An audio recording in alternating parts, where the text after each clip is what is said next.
everything is starting to gel in the region. The chapters are much more connected than they were a few years ago. The region's figured out its role in supporting the chapters and the members within the region. It's just that sense of connection that we felt in last year's LI in Paris.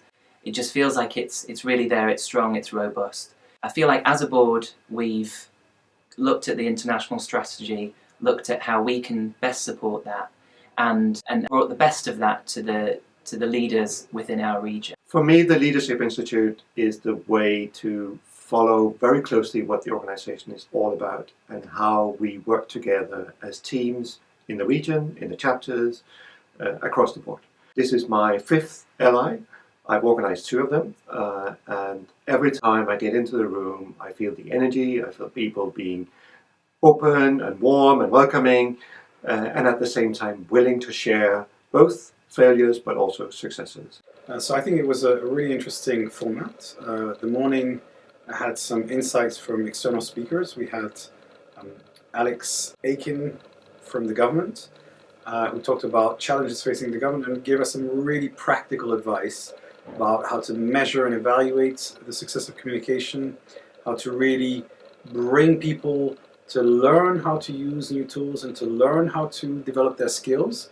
And he taught us how to hire for attitude and train for skills. I really liked that, very tweetable. Well, I thought today was really interesting because there was a real mix of different types of topics. The speaker we had at the beginning, Alex Aiken, talking about government challenges and how government's thinking about communication is really important because it's my tax money going in there, so that's important.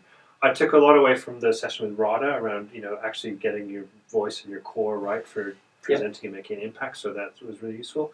And I thought the discussions this afternoon around sharing some of the challenges and obstacles that chapters have was really important as well. And just for those who are not familiar with RADA, could you just briefly set up the full name? Yeah, sure. So we had a nice session this morning from the Royal Academy of Dramatic Arts talking about how to use principles of breathing and poise when it comes to presenting and really making an impact as a communicator. And I think borrowing lessons from the acting community and other adjacent professions is a really useful tool for us. We wanted an ally that gave people not only something for themselves, but also from something for the chapters. I really felt that we got into the nitty-gritty, which is exactly what the Leadership Institute event is for. It's about being better at our chapter delivery and value delivery for members. The partnerships piece for me was key.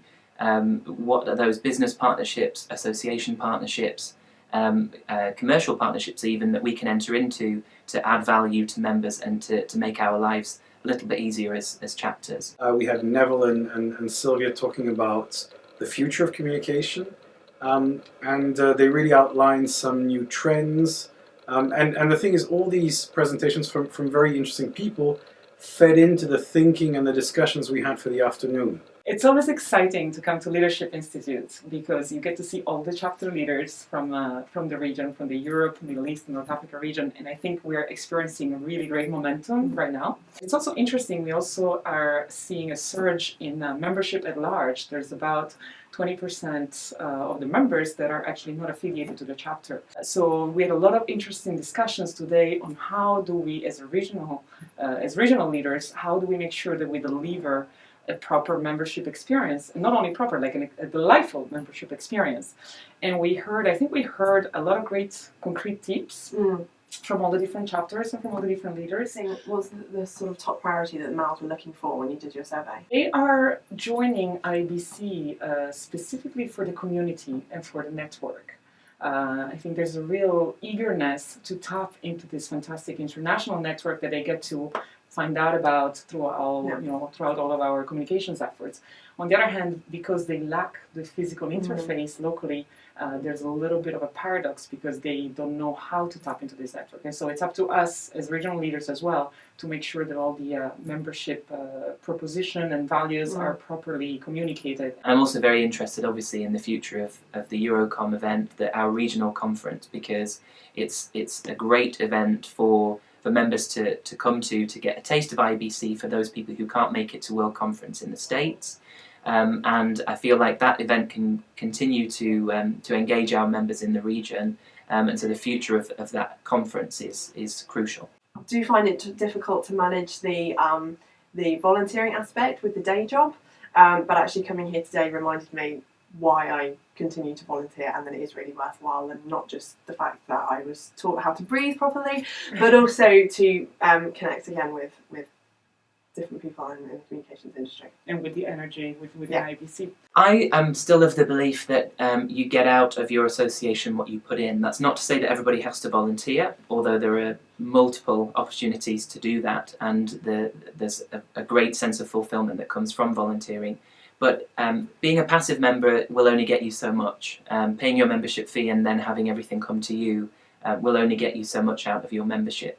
You have to actively engage, look at the network, figure out the connections that you want to make, look up those people, get in touch. It's so easy to do that these days.